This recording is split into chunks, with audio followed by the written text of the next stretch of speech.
Fala galera do primeiro colegial, professor Alf de Sociologia com vocês.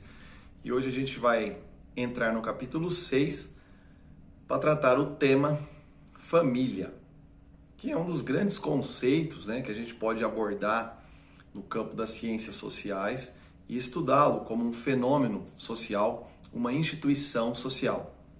De certa forma, a família é um conceito que possui raízes históricas, modificações e transformações ao longo da história e que a gente pode estudar como também objeto de reflexão da sociologia, estando presente em todas as sociedades humanas, sendo parte constitutiva das formas de organização social. A família se configura como um fato social, segundo Durkheim, que é uma organização coletiva que está associado então à possibilidade de se compreendê-la historicamente, socialmente. É importante entender como todo conceito sociológico, a família também é uma construção social que deve ser entendida com suas complexidades, diferenças ao longo do tempo. E entender os tipos de família, as formas de organização familiar, é fundamental para a gente romper a ideia um pouco simplista de que a família seria algo constitutivo pela religião ou dado, como imutável. No fundo, a organização familiar não é imutável, ela sofre significados e sentidos diferentes ao longo da história, e para cada sociedade nós vamos ver, seja o aspecto econômico, jurídico, político, como que o conceito de família se modifica.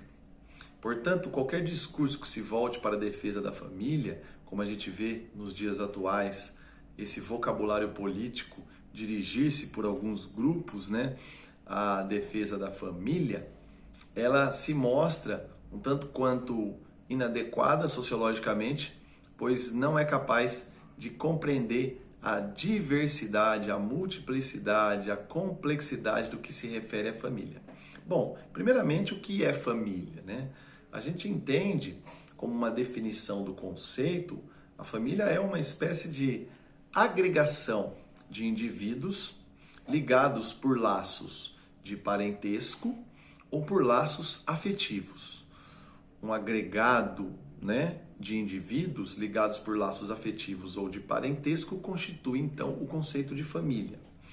De certa forma, ao longo do tempo, nós vamos ver como predominaram, durante boa parte da história, da Idade Antiga e da Idade Média, o conceito de família patriarcal.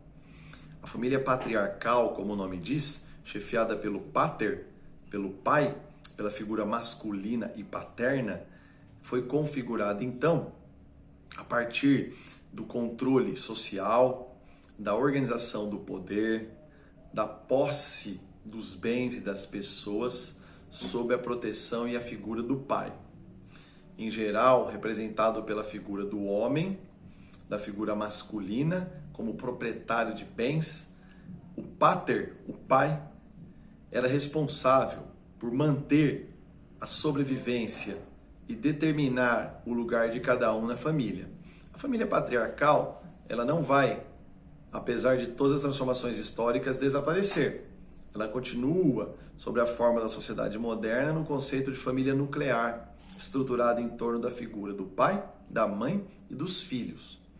Embora a gente possa entender também a família a partir dos agregados de parentesco, como sobrinhos, primos, e mesmo com os agregados fora, do núcleo de parentesco, com os laços afetivos, que a gente pode encontrar aí hoje, nos dias atuais, ainda mais os animais domésticos como membros da família, porque estão ligados por laços afetivos, de representação sentimental e de depósito de emoções que fazem parte do núcleo de convivência social, e de certa forma também a todas as pessoas que estão vinculadas a esse núcleo, a este grupo, que de alguma forma estão ligadas, convivem e habitam afetivamente esse mesmo meio. Portanto, a família é um conceito complexo, como eu disse, que se modifica historicamente e que a gente tem que entender dentro dessa diversidade. O capitalismo, sobretudo, e a Revolução Industrial provocaram uma mudança muito profunda no conceito de família.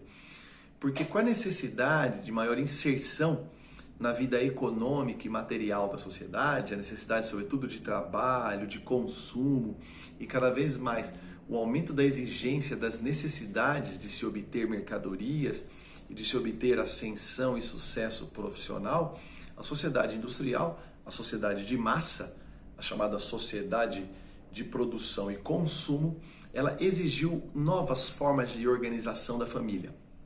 De certa forma, a gente vai ver como que os indivíduos na sociedade capitalista vão passar a ter uma capacidade de ação maior em relação à família.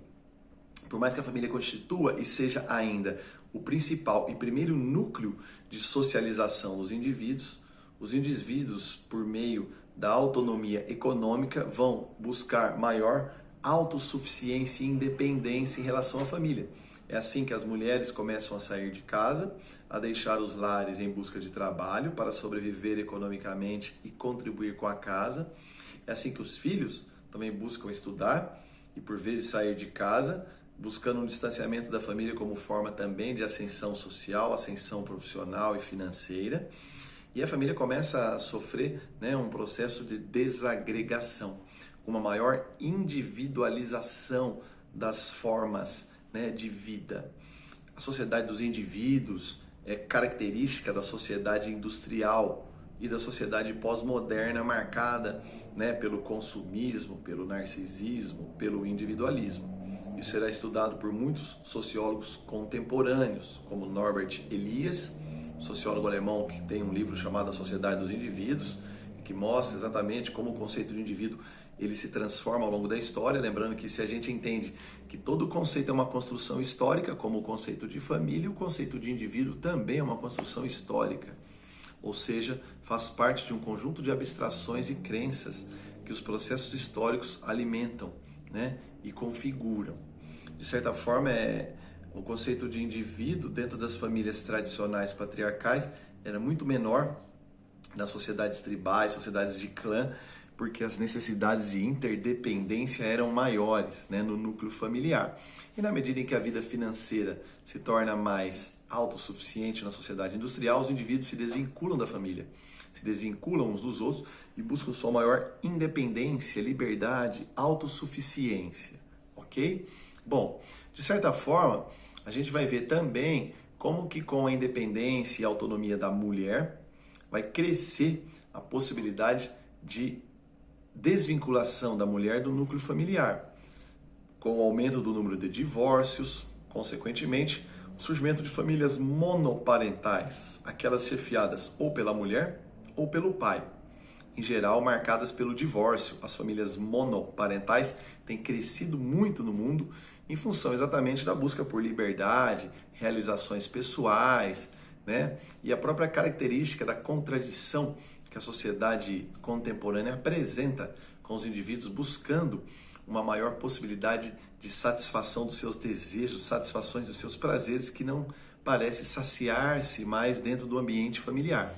Nós temos também, evidentemente, as famílias matriarcais nas sociedades antigas, em que a mulher ocupava um papel fundamental, e hoje, crescentemente, as famílias homoafetivas, com famílias que se desenvolvem a partir da união de pessoas do mesmo sexo. As famílias homoafetivas têm ganho cada vez mais legitimidade e respaldo jurídico. Embora no aspecto jurídico esse conceito seja mais complexo, não é aí apenas que ele se define. E nós temos que entender esse conceito com a sua complexidade e diversidade, tá bom? Próxima aula, falarei um pouco mais do tema e avançaremos na matéria, entrando no capítulo 7, Educação. Valeu? Um beijo do Alf. Falou, galera!